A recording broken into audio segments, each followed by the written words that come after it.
Bonjour, aujourd'hui je vais vous présenter la capsule pédagogique 4.3. On va voir les triangles semblables.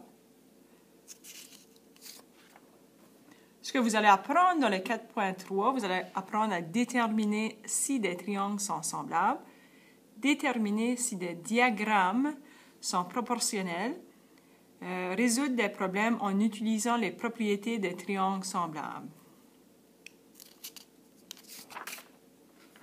Avant de continuer, je vais vous parler de petites choses importantes. Lorsqu'on parle des triangles, on va utiliser des lettres majuscules. La lettre qui est au milieu, ça représente le sommet de l'angle, comme par exemple, ici j'ai l'angle MLK. MLK, ça veut dire que je parle de l'angle qui est ici à L.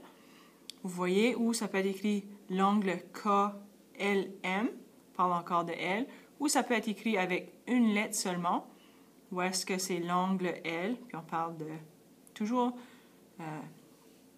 même angle. Lorsque vous allez représenter ou écrire l'angle de quelque chose, il faut utiliser le symbole qui est ici. Ça ressemble beaucoup à celui de lorsqu'on parle des inéquations, lorsque quelque chose est inférieur à quelque chose. La différence entre les deux, c'est que la ligne en bas, c'est une ligne horizontale. Okay? Tandis que celle-ci, lorsqu'on parle de quelque chose est inférieur à quelque chose, on voit que la ligne qui est en bas n'est pas horizontale. Ça fait aussi, on va parler du triangle KLM. Ceci, c'est un petit triangle isocèle. Ça veut dire que ces deux côtés ici sont de la même longueur. Triangle KLM, KLM, ça veut dire qu'on parle de ce triangle ici. Comment on fait pour savoir si des triangles sont semblables? La première des choses, c'est que des figures semblables ont la même forme, mais des dimensions différentes. Ça fait, on voit ici, ils ont la même forme, mais le triangle 1, disons, est plus petit que le triangle 2.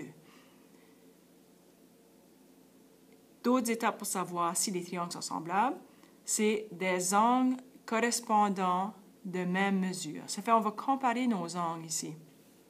On voit ici l'angle, ou ici l'angle A, est correspondant avec l'angle D. On voit ici le petit cercle, ça représente qu'ils sont de la même degré. L'angle B et l'angle, ici c'est E. On voit que tous les deux sont des angles de 90 degrés.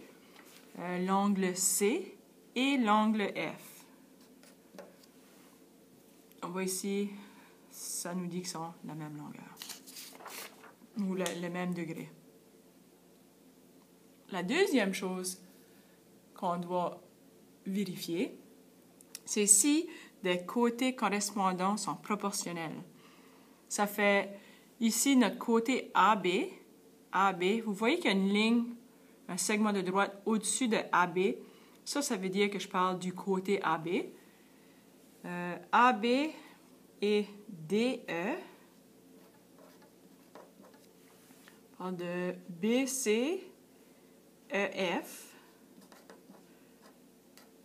Côté AC et le côté DF. Ça fait pour savoir ce qui sont en correspondance, ce qu'on est en train de dire ici, AB a une longueur de 4, DE a une longueur de 8. Vous voyez ce que j'ai fait? J'ai juste fait un x2. Si je commence ici avec triangle 1, comment est-ce que je fais pour avoir triangle 2? J'ai multiplié 4 avec 2. 5D, c'est la même chose. J'ai fait x2, x2. Et ça me donne mon triangle qui est mon triangle 2. Ça fait qu'il faut que ça soit proportionnel dans le sens. J'ai utilisé comme la même unité de mesure ou je l'ai multiplié avec la même chose pour avoir mon triangle semblable. On va continuer. Ici, j'ai une situation où est-ce que je veux déterminer si le triangle ABC est semblable au triangle EFG. Une des premières choses qu'il faut prendre l'habitude de faire, c'est de savoir c'est lequel qui est l'original ou le réel, puis c'est lequel qui est le dessin. Vous vous souvenez, dans 4.2, on avait vu, lorsqu'on le met sous forme de fraction, le dessin ou la mesure du dessin est en haut, au numérateur, et réel est au dénominateur. Ça fait, on veut savoir si ABC est semblable. Ce que ça me dit, ceci, c'est que ABC est un dessin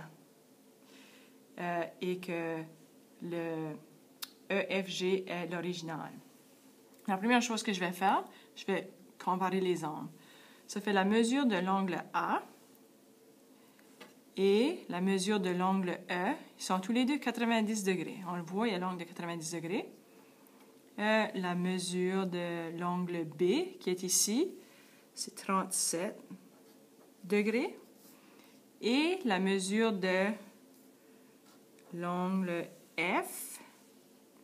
F, ici, on le voit, c'est encore 37 degrés. La mesure, on a A, B, on n'a pas C. La mesure de l'angle C et l'angle G, on ne connaît pas la mesure. Il ne faut pas oublier que la somme des angles est 180 degrés. Alors, avec ce qui nous donne le 90 degrés et le 37 degrés, ce que j'ai fait, j'ai additionné 90 et 37, ça me donne 127. Par la suite, j'ai pris 180, j'ai enlevé 127 et il me reste 53. Alors, l'angle C ici est 53 degrés. Alors, 53 degrés, 53 degrés. Alors, déjà là, ma première étape, les angles sont 180 degrés et son correspondant, ça c'est une première étape pour savoir si ABC est semblable à EFG. Alors, ça va bien avec les angles. Deuxième étape, c'est de comparer les côtés correspondants. Encore une fois, le dessin est à la gauche, mon image réelle ou le triangle réel est à la droite. Sachez que l'image ou le triangle ou le dessin réel ne sera pas toujours à la droite. Dans ce cas ici, oui, l'image est à la droite, mais ça ne veut pas dire qu'à chaque fois que vous allez avoir un problème, que l'image réelle va toujours être à la droite. Ça peut changer. Il faut bien lire la question. Je commence, j'ai AB. Le côté AB est de 12. EF, c'est 4. 12 divisé par 4, ça me donne 3. BC, c'est 15. FG, c'est 5. La longueur est 5. Alors, l'échelle ou le facteur échelle dans ce cas ici, je fais la division, ça me donne 3. Ça fait le côté AC est de 9. Et le côté EG est 3.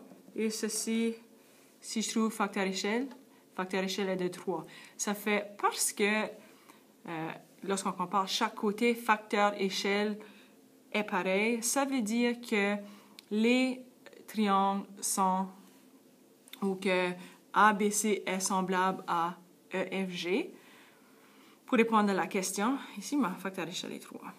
Les côtés correspondants sont proportionnels et le facteur échelle est de 3. Donc, le triangle ABC est semblable. Ceci, c'est le symbole pour semblable. A, ou plus comme ceci, là, est semblable au triangle EFG. Je continue. Si on a une situation où est-ce que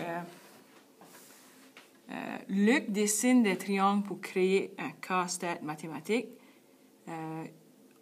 nous autres, on va utiliser nos connaissances pour déterminer, premièrement, si les triangles sont semblables et la mesure du côté KL. Alors, je garde KL. Oui, ici, j'ai X qui représente la longueur ou la mesure. Ça fait une des premières choses que je dois faire.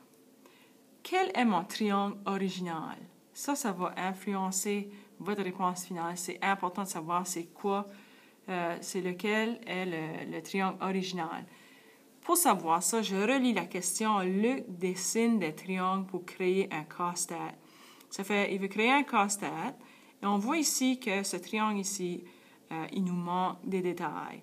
Alors, je présume que, j'assume que ceci, ça représente le casse-tête que Luc vient de créer. Alors, ceci, le triangle à la gauche serait le dessin et le triangle à la droite serait réel. N'oubliez pas, on va continuer puis je vais voir ça ici. Ça fait triangle original ou le réel TUV. On va comparer les angles. L'angle K, je ne le connais pas, mais ici, l'angle T est 45 degrés. L'angle L est 50 degrés. L'angle U, on ne le connaît pas. L'angle M, 85 degrés. Et V, 85 degrés. Ce que je vais faire, juste pour vérifier, ici, j'ai 50. Je vais l'amener ici. Pour le fun, je vais voir si, comme par exemple, que l'angle U serait 50 degrés. Est-ce que ça nous donne un triangle à la somme des angles de 180? Alors, 5 plus 5, ça me donne 10. 8 plus 4, ça me donne 12. 13 avec mon 1 ici, plus 5, donne 18. Alors, la somme des angles est de 180 degrés. Et si je prends le 45 degrés ici, ça me donne la même chose. Alors, première étape, oui, les angles sont correspondants. Par la suite, je vais comparer les côtés. Ça fait le côté LM, je me m'aligne pour représenter mon segment de droite, LM. LM, c'est 24. Et UV, c'est 8. 24 divisé par 8, ça me donne 3. On va voir si le facteur échelle va être la même chose pour chaque côté. KM, c'est 21. Et TV, c'est 7. 21 divisé par 7, ça me donne 3. KL, on ne connaît pas KL. Et TU est de 10 et 5 dixièmes. Parce que j'ai facteur d'échelle de 3 pour chacun, je peux constater que facteur d'échelle ici va être de 3. Comment est-ce que je fais pour savoir la longueur de x? Je peux prendre mon 10 et 5 dixièmes et le multiplier avec 3. Et ça me donne 31 et 5 dixièmes. 31 et 5 dixièmes. Alors, pour répondre à la question, si les triangles sont semblables, la somme des angles est de 180 degrés et les côtés sont correspondants. Alors, oui, ils sont semblables. Et la mesure du côté KL est de 31 et 5 dixièmes. Vous êtes prêts maintenant pour travailler seul et afin de répondre à cette question ici, les triangles de chaque paire sont-ils semblables? On a la A. Ici, je vous ai aidé avec les étapes. Et lorsque vous avez terminé ceci, on va comparer nos réponses. Vous pouvez compléter la B. Bon, vous savez tout ce que vous avez besoin de savoir pour travailler 4.3.